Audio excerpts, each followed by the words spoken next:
মিলি আমাৰ এই পবিত্ৰ স্থানত যি পঞ্চপদ শিৱ মন্দিৰ স্থাপন কৰিছিল তাৰ আজি প্ৰাণ প্ৰতিষ্ঠা দিব।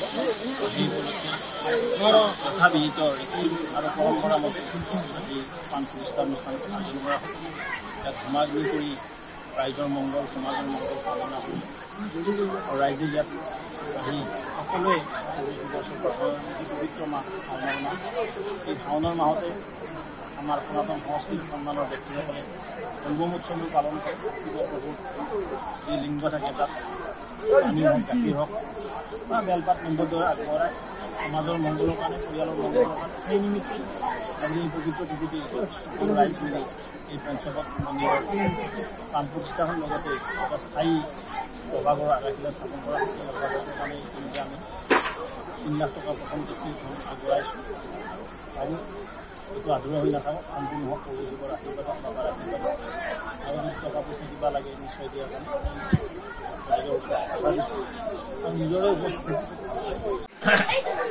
শ্ৰী শ্ৰী পঞ্চপল্লৱ শিৱ মন্দিৰ 1990 চনতে স্থাপিত।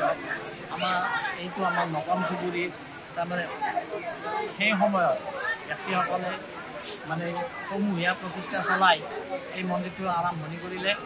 এই মন্দিৰটোৰ আৰম্ভণিৰ মানে আধাৰশিলা এই যিটো বৰ্তমান যিটো পূৰ্ণাংগ মন্দিৰ বা ৰূপ পাইছে ইয়াৰ আধাৰশিলাটো অসম্পূৰ্ণ ভেটি এটা।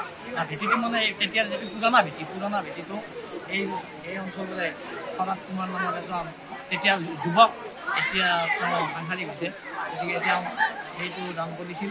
আৰু তাৰপিছত আজি বিগত প্ৰায় 15 বছৰ সময় এইদৰে চলি আছিল। ইয়াতে প্ৰত্যেক বছৰে শিৱ পূজা ভাগ সমূহীয়াভাৱে ৰাইজে মিলি উদযাপন কৰে। আৰু বিগত সময়ছোৱাত ৰাইজে এটা সিদ্ধান্ত লৈ এই মন্দিৰটো আজি যিটো পূৰ্ণতা প্ৰাপ্ত আছিল এইটো পৰ্যায়লৈকে ৰাইজে সিদ্ধান্ত লৈ অনাৰ কাৰণে চেষ্টা কৰে। আৰু এই সময়ত বিভিন্নজন ব্যক্তিৰ দান বৰঙণিৰ দ্বাৰাই এই মন্দিৰটো নিৰ্মিত কৰা হয়।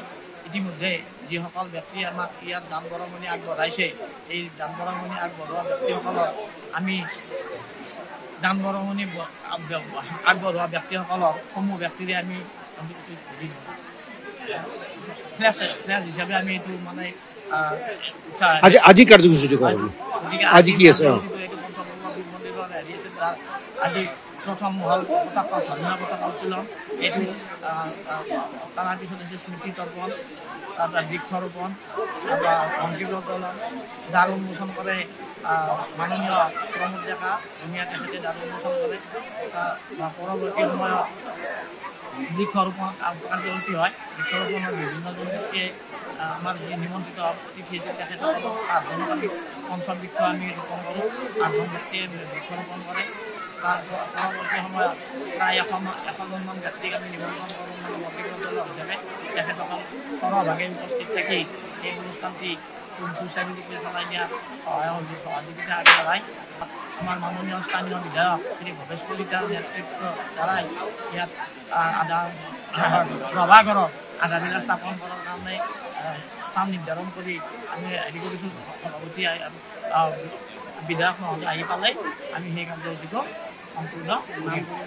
ইয়াৰ ইতিমধ্যে আমাৰ ইয়াত কাৰ্যসূচী বিভিন্ন কাৰ্যসূচীৰ ভিতৰত নাম পৰিৱেশন আছে, নাম পৰিৱেশন কৰা হৈছে, নাম পৰিৱেশন চলি আছে। এতিয়া সাময়িকভাৱে স্থগিত ৰখা হৈছে।